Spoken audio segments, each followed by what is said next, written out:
party people, and welcome back to another episode of the podcast featuring your host, me, Paula. I am so excited, you guys. This episode is going to be so good, okay? The tea on this episode is piping hot. All right, we're going to start by talking about the Justin Baldoni and Blake Lively drama because every day I feel like it gets crazier and crazier, and I'm obsessed, and so I'm going to make you guys obsessed. Then, after that, we're going to talk about some funny stories from prom. Last week, I talked all about middle school dances, and I thought you guys loved it. So I figured we'll keep the good times rolling, and I'm going to tell you about my embarrassing prom story.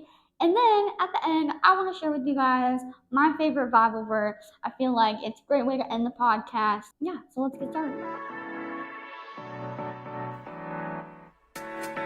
Welcome to the Polycast.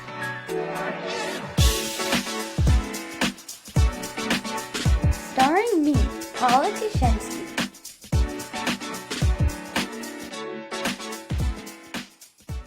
All right, everybody, let's get into it. So, for the first topic I want to talk about is the Blake Lively, Justin Baldoni debacle. Okay, I think at this point it has graduated from a conflict to a debacle.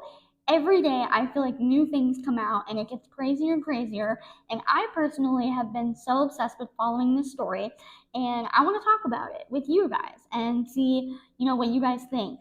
We're doing a little bit of a format change to the podcast where we're going to be following a little bit more of a consistent episode format. So we're always going to start with what's trending, and I just want to talk about something that's trending. So today we're going to be talking about the Justin v. Blake drama. Then every week we're going to tell a fun story from me, from my life. Likely it will be embarrassing. Likely it will be amusing. So that's always going to be, and then the last segment of the show is going to become a mystery segment, or basically my choice. So I spoiled the mystery today.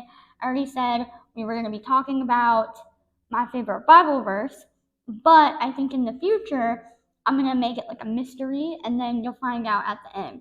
And it could be literally anything from, talking about the Bible, talking about something that happened in comedy, maybe doing another story or another thing in pop culture, whatever it is, but it's going to be mystery and it's going to be fun.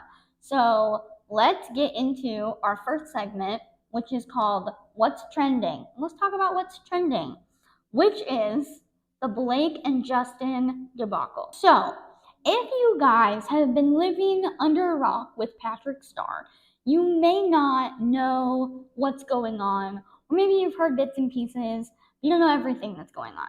Well, here's the thing. Literally would take me hours to tell you every single thing that's going on. So what I'm going to do is I'm going to try and give you like the main bullet points, and then I just want to kind of share my take on what's going on from like a comedian's perspective, but then also just like from my perspective as an individual. And we'll try and go over, like I said, the big stuff. But there's so much to this. I mean, so much. So we won't be able to get into all of it, but we will be able to get into the good stuff. So we are going to start from the beginning, which was this summer when Blake Lively got all this bad press.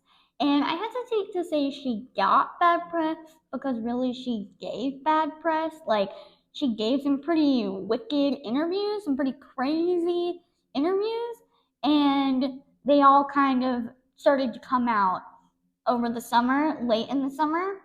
And one of the bombshell interview that I think cracked this whole Blake Lively bad press situation wide open was called The Interview That Made Me Almost Quit My Job.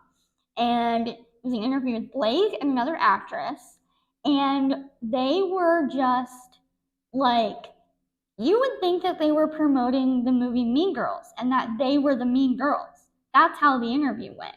It was the big signature moment from the interview that people clip out was when the interviewer said, "Congrats on your little bump," which, for the record, Blake told people she was pregnant. It's not like she was just like, commenting without knowing. Like, everyone knew Blake was pregnant. And Blake responded to a woman who was not pregnant, and she said, "Oh, congrats on your bump, too." I'm sorry. That is war. If you're a woman, you know that's a declaration of war, okay? That is a precursor to a fight. I was like so shocked that she said that, and I was like, I don't know what's going on here. The whole interview just gave off mean girl vibes, and I think that is what sort of set the tone for Blake getting this like swing of negative press. And it was right before her big movie was about to come out, It Ends With Us. And It Ends With Us is really what this whole drama is about, kind of. But that's like the movie that instigated all of this. So Blake Lively was the lead actress, and later we find out that apparently she was also the director and the costume designer and the scriptwriter and all of that other stuff. But really, she was just supposed to be the lead actress. Okay, so she does this interview. It does not go well. It's crazy, and it doesn't just stop there. Okay, then she goes on press tour for It Ends With Us. So I just want to preface this by saying that It Ends With Us is a domestic violence movie. Like, the point of the movie is that a character named Lily Bloom, who Blake Lively plays, it got into a domestic abusive relationship, and the whole context is like the cycle of abuse ends with her and Justin Baldoni's character Ryle. So it's a movie about domestic violence, and that is important here. Okay, so she goes on promotion for this movie, and people do not like the way that she's promoting the movie. Couple things that stand out in the promotional circuit of the movie. First of all, what I think was probably one of the more like egregious moments of her promoting this movie is when she combined her character, Lily Bloom, with her alcohol cocktail brand called Betty Buzz, and she combined the two into a little promotional thing where the drinks were called uh, Betty Bloom, is what they were called. It was like a mix of that. And they're alcoholic drinks, and it was like she was promoting them out of, in the movie, her character runs a flower shop. So she was promoting it out of something that looked like the flower shop in the movie, like a little stand. Um, Also, what I think was crazy is the themed drinks were named after characters in the movie. One of the characters that the drink was named after was Ryle, who was actually physically and emotionally abusive. Like, he was the bad guy. And the drink was called Ryle You Wait. So, really not touching on the fact that he's the bad guy. And obviously, I think that this stood out as one of the more insane things to do because I think most people know that domestic violence and alcohol, they are not a good combo. So the fact that you would promote your like little cocktail for a domestic violence movie and then you would name it after characters, one of which was an abusive person, you should like in the movie that person should be like in jail. That was crazy. Another thing that she did was she used the movie to promote her hair care products, which to me this was more confusing than insulting because I'm sorry, but her hair is like it's dry. It's kind of messy in the movie. Like she wears it dry and messy. So like just that's quite bold to promote your hair care products in a movie where your hair looks like it is not cared for. I'm not trying to comment on her appearance as a person. I'm just saying in the movie, her character photos, like her hair does not look like she uses the hair care that she was promoting. Also, it's just insensitive because again, this is supposed to be a movie about domestic violence and you're like being like, also I have conditioner, which is That's weird. That's a weird vibe. Okay, another thing, this was a direct quote that she said in an interview that I thought was crazy. They're interviewing about the movie It Ends With Us, and she calls it a big, beautiful summer movie about abuse. This is not I feel like Blake thinks that she is doing the movie 50 First Dates or like doing a Nicholas Sparks movie. Like, she's treating this like this is a romance and like this is a comedy, which that was the main criticism that she got. She got the criticism that she was not taking it seriously. And I would say that calling a movie that literally focuses and showcases an abusive relationship as a big, beautiful movie, summer movie, yeah, I'm thinking that that misses the mark a little bit. Okay, and then I said that the Betty Buzz thing was the worst. Okay, this is probably the worst.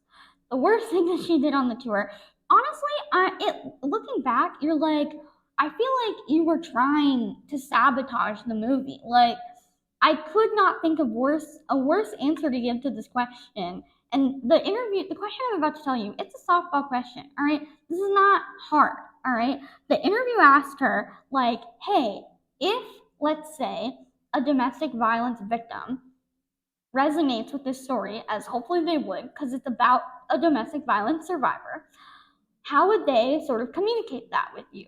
And the whole idea was like, hey, you're a human being and you go outside and other people go outside. And what if one of those people who were outside saw you and resonated with your movie? Like, what should they do in that situation? And any normal person would have been like, oh my gosh, I would be so honored for them to share their story with me. You know, I'm just playing a character, but there's women that have really gone through this, you know, and I'm just so grateful to be a part of this, and I'm so proud of every woman that's been able to get out of the situation. Okay? I'm not a media trained person. I just have a couple brain cells rattling around in there, and I can come up with that answer. It's really not that hard. This is what my girl Blakey Boo said. She said, they go, how would you get how would they contact you? How would they talk to you about it?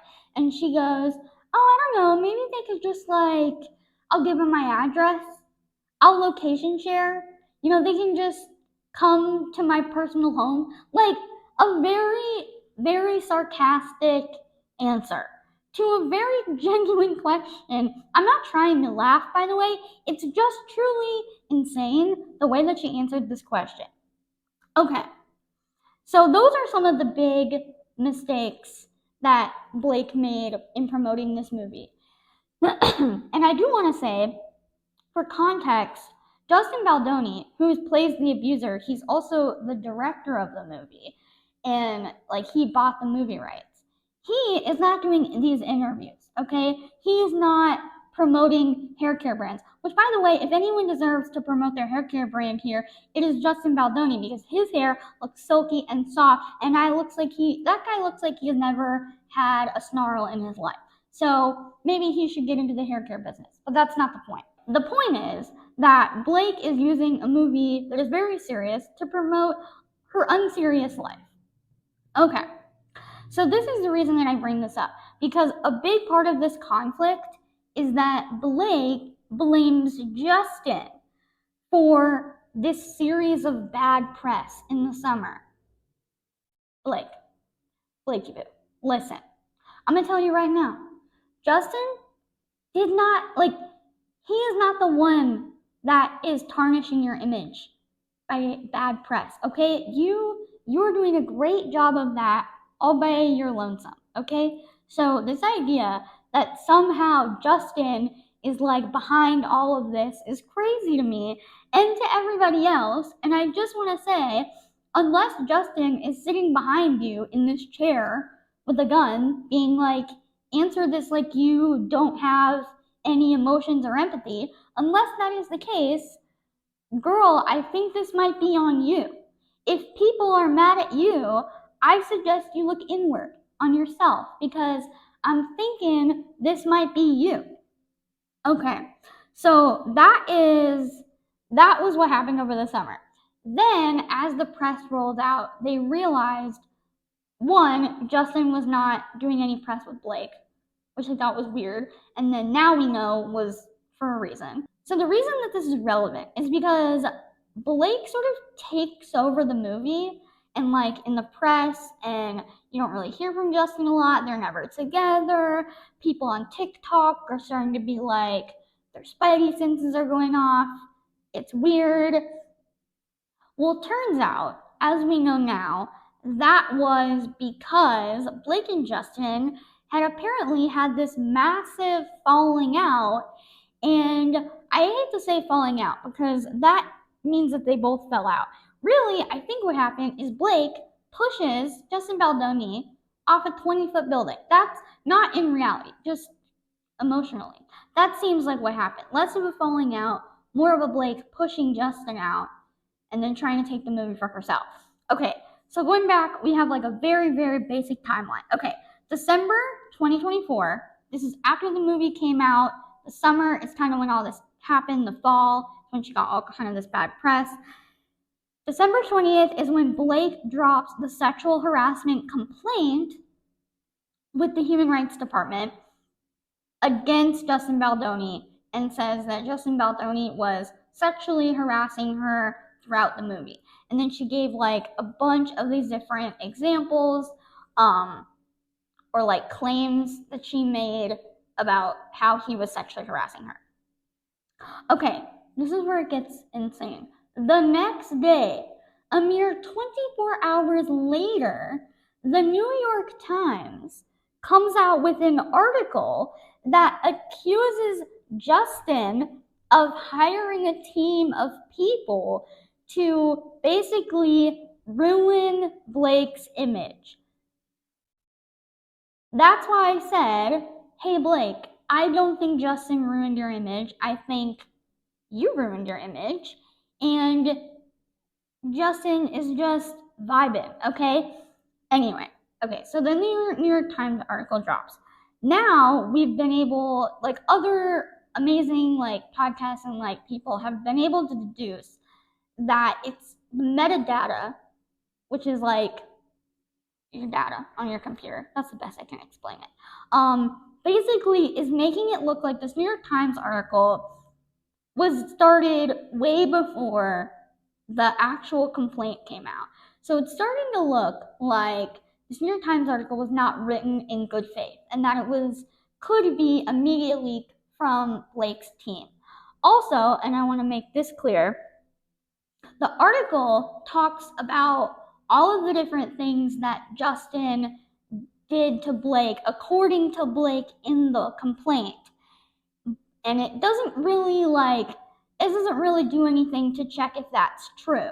It's just like this is what Blake said happened. But then the title of it was all about how Justin was somehow colluding with this like PR team, who was also the PR team for Johnny Depp, and that they are somehow like hatching a plan to like make Blake look bad. Okay. The article is not super successful. I mean, it is in the moment. Like in the moment, it makes a huge difference. Justin gets, I think, dropped from his agency, and it sucks for Justin right away for sure. But with the fullness of time, we now have started to realize that this article may not be written in good faith. It might have been, like I said, leaked by Blake's team, and all of a sudden we're like, okay, this New York Times article now seems to be a little bit like predatory. Also, and this is really crazy, at some point, and I don't know exactly when, but Justin starts leaking like screenshots and texts allegedly from Blake that basically refute a lot of the complaint that Blake made. So, like, one of the big examples of this is in Blake's complaint, she said that there was no intimacy coordinator. And then Justin team provided evidence, and I think this is alleged, but I also think this happened. I'm not sure what's alleged and what's not totally, but I'm pretty sure that it is established at this point. That turns out he did order an intimacy coordinator, and Blake just didn't use them. So it's stuff like that where Blake would like accuse him of something, and then Justin's team would put out some screenshot, whatever, that would prove, or would at least allegedly prove that not to be true. And so that's why the New York Times article is so like crazy, because there's a good chance that the New York Times potentially ruined the image of someone who did not actually do the things that he was accused of. And because of the New York Times article, obviously that really made a huge negative impact in Justin's life. So, my take on the New York Times article is that it seems to me that the New York Times should do a better job, obviously, of like fact checking their stuff. I mean, that's probably the understatement of the century. But I do think New York Times they're in some hot water here, because people, I mean, every eye is on this case, I think, and I think people are realizing like, oh, yeah, I guess the New York Times can just straight up lie to your face, and so far there's no consequences. We'll see. I think that civilly there's going to be some consequences. That's later in the timeline. But it turns out media can just straight up lie to you, which I think this is definitely not the first instance of that, but it's the first time I think so many people are like paying attention to it. Also, I just want to say, like, as a Gen Z person, I'm 27, I think that makes me Gen Z. I can honestly say that the New York Times and those like big fancy journals, like, they just don't seem to hold a candle in terms of influence compared to these like people on TikTok, people on Instagram, people on YouTube who just have a lot of free time and can truly dig up information, and like, I think you would call it citizen journalism. And I think that that's a good thing that citizen journalism is coming back a little bit, because of course it's like the idea of having large publications seems good, but I just love the idea that it's like a bunch of random people who have jobs, who have lives, but they just don't want to be told a lie. They just want to have the truth. And so they're going out and they're showing up for Justin in this situation, and they're able to like I said, look at the metadata from the New York Times article and find out, oh hey, this was created way before the complaint was even made public. That seems a bit sus, you know? So anyway, I think the New York Times just really, I mean, if their goal is to start off 2025 with a huge lawsuit, they're killing it. Because on December 31st is when Blake Lively officially sues Justin Baldoni and the studio Wayfarer and his PR team for this, for like, one, I think she sued them for like making her look bad, which we are all like, girl, maybe sue yourself. Also the sexual harassment aspect of it. Okay, but then December 31st is when Justin Baldoni finally fights back and sues the New York Times for libel.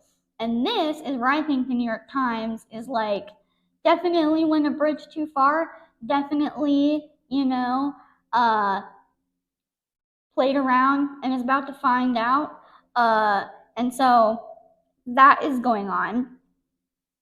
And yeah, I just think that, to me, it's just so interesting to see someone like the New York Times like ruin their own lives. Like, I don't know if they were just like bored, or they were just like, yeah, it's just too easy around here.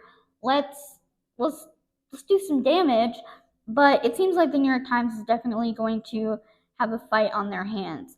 Okay, then just a quick question, by the way, and I don't mean to ruffle all feathers, but like, genuinely, who has a paid subscription to the New York Times and reads it?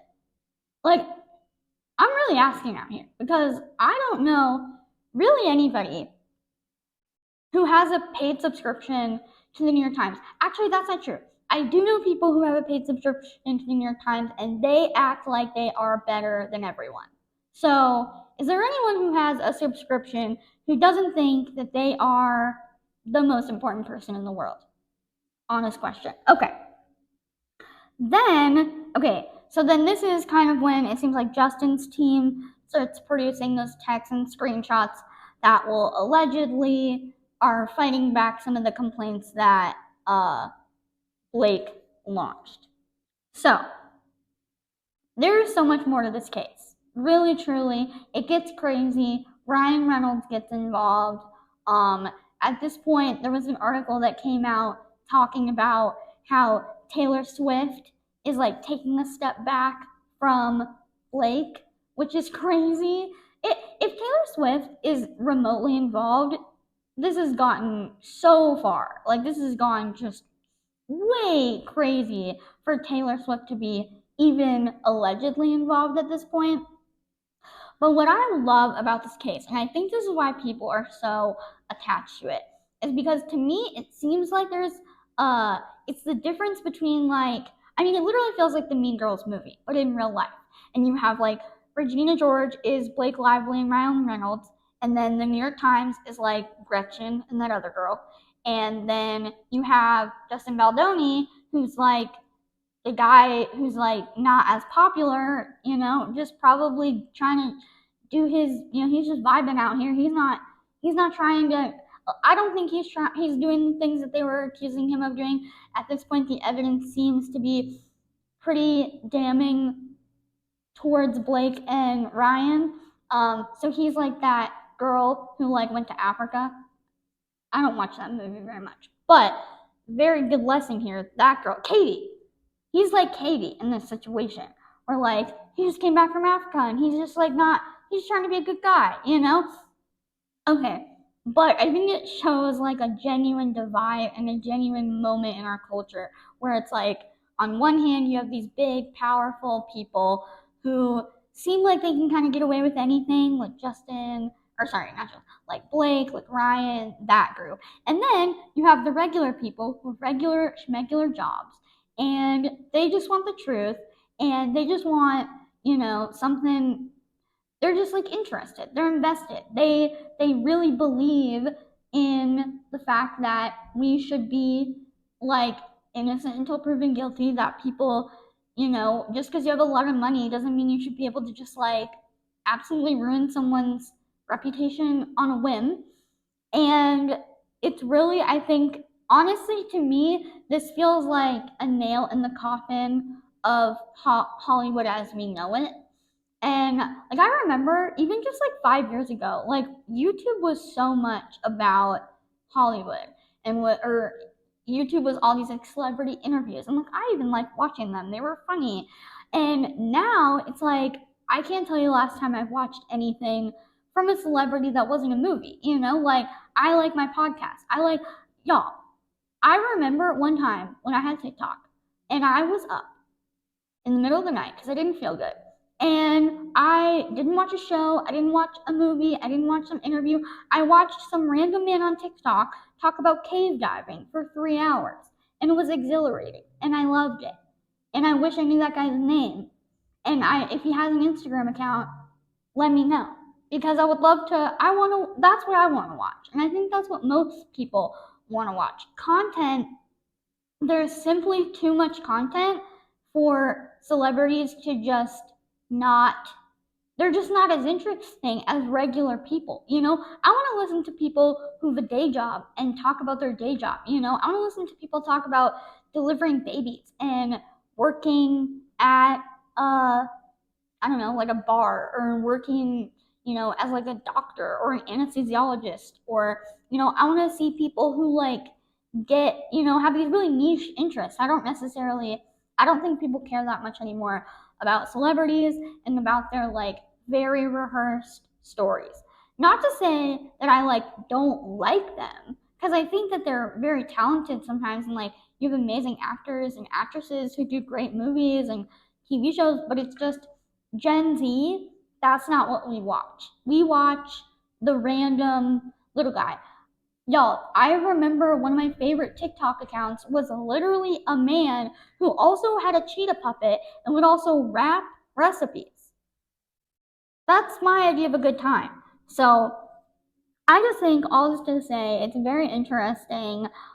This case is just getting crazier and crazier. I think there's going to be so much more that comes out, even still. And my big takeaway here is that Hollywood is out. It's kind of like Fetch is out. It's the modern age. All right, we want cave diving and cheetah puppet rapping on TikTok. All right. Anyway, okay, so now I want to tell you guys some embarrassing stories of my prom because I think I have two kind of embarrassing stories for prom. Okay, one of the stories is about my glasses. So I used to have glasses where they would like transition lenses to like dark lenses outside. And of course, we were taking pictures outside. But I've had these glasses for forever, so I kind of forgot about it. You just get so used to it. And then, okay, so we're all taking pictures, and we're taking, I mean, I was part of like a cool hipster group, okay? We took pictures in a tree. It was a cool tree, and honestly, you wish you were us. So we were taking these pictures, and one of the guys in our group, who is not my date, was like, "Hey, are you sure you want to wear your glasses?" And I remember at the time being like, excuse you, like I love my glasses, okay? I'm not I'm like, it just felt like one of those like 90s movies where they're like, you can't wear glasses and be pretty. So I just totally internalized that as though he was like, your glasses are ugly. And I was like, no, of course I want them. Also, I can't see without them. So it would be I would feel so much more pretty if I was like not also blind. So I wore them, got the pictures back, forgot about the transition lenses, and y'all, it looks like I wore sunglasses. Truly, it looks like I just decided to take all of my prom pictures, which costed, I feel like it costed like hundreds of dollars. I took in what looks like sunglasses. Maybe it wasn't hundreds of dollars. John's looking at me like that's too much. I don't remember how much it was in high school. I don't remember what money was. But it was expensive. They were nice pictures. It was probably one of my first times in life ever getting like a super nice picture with like all my friends. We had like a legit photographer and everything. And I truly, like, I couldn't even post it because I look like I'm wearing sunglasses. It was so embarrassing. Okay, so second story that I think is also related to prom that I thought was so embarrassing. Okay, so I was very lucky in the sense that I got like a promposal. I went with a friend. We weren't like dating or anything. We were all kind of friends. I think out of our group, maybe only two of them were actual couples, and everyone else was just, we were friends. So we just kind of linked up and went as a group. But the guy who took me, he did this like promposal where he like got a couple people to put on shirts that spelt prom question mark. And right, so sweet. That was a sweet idea. I feel like I wish I had like a picture that was good to remember it by, but I don't because the picture that was taken from our teacher, who is literally the worst picture taker in the world apparently, and did not make sure anyone was smiling. So it looked like we were all horribly devastated in this picture. It looked like he was being forced to take me to prom and that I didn't want to go. You know those like old medieval paintings where it's like the woman is like going to get married to this 80-year-old and they're both like sad? Well, the guy's not sad, but it was like that, except we both looked sad. Like nobody looked like they wanted to be there. And that's the only picture I have to remember this time by. It looks like everyone's miserable, including myself. I'm not even smiling. Who takes a picture of a promposal and doesn't make sure people are, at least me, I wish I was smiling. I could crop everybody else out. But like, I had a good time. Can't even do that. Literally no one was smiling. So super, super sweet. And I basically don't have anything to remember it by. So that was fun. Okay.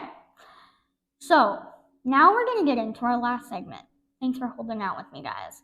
Our last segment, I wanted to share with you guys my favorite Bible verse. And the reason is because Okay, so I'm a Christian. I really do like love Jesus, and it's a really important part of my life.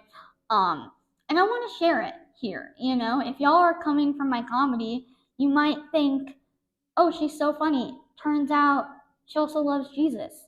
That's crazy. That's awesome. Okay. Also, I do want to say when I moved to Nashville, there were other comedians that were like outspoken in their podcast about their like love for God and their reading the Bible, and it made me feel like I could do that, and it was just so inspiring to me, and so I definitely want to like be that for someone else. So I just thought I'd read you my favorite verse. It's from 2 Corinthians verses chapter 12, verse 9 and 10. Okay, and this is what it says. It says, but he said to me, my grace is sufficient for you, for my power is made perfect in weakness. Therefore, I will boast all the more gladly about my weaknesses, so that Christ's power may rest on me. That is why, for Christ's sake, I delight in my weakness, or I delight in weakness, in insults, in hardships, in persecution, in difficulties. For when I am weak, he is strong. Okay, I love that verse, and I just want to tell you why. The reason that I find that verse to be probably my favorite is because I think human beings, we are so hyper focused on making sure that we look perfect, act perfect, that we don't make mistakes, that we are killing it 100% of the time. And I definitely fall into that category. I feel like I get sick a lot, and I hate that because it's just a moment where you're reminded like how like frail you can be, and how it feels like so little is under your control. And what I want to remember for myself, and what I hope I can encourage other people, is remembering that in your weakness, God's power is made perfect. So instead of fearing your weakness or dreading your weakness or avoiding looking weak or acting weak, which often means avoiding meaningful things, instead of doing all of that to avoid looking weak, embrace your weakness and realize and know that the Lord is perfect. The Lord's power is perfect in that moment and in your life. And so when you're not feeling good, when you're down and out, let's say you're going through a lot, it's not about you and what you're not accomplishing. It's about the Lord and what He is accomplishing, and He is. So I hope that is a hopeful message for you guys. I find hope in it whenever I'm about to have a surgery and you're going to be unconscious. It's always a scary feeling because you feel so vulnerable. And I remember, I am weak, but He is strong, and you really can't be more weak than when you're unconscious and in one of those stupid robes. And so His power is made strong in those moments. And yeah, I hope you guys have a great weekend. We're going into Friday. I hope y'all have a good rest of your week, and we'll see you next Thursday. Okay, bye.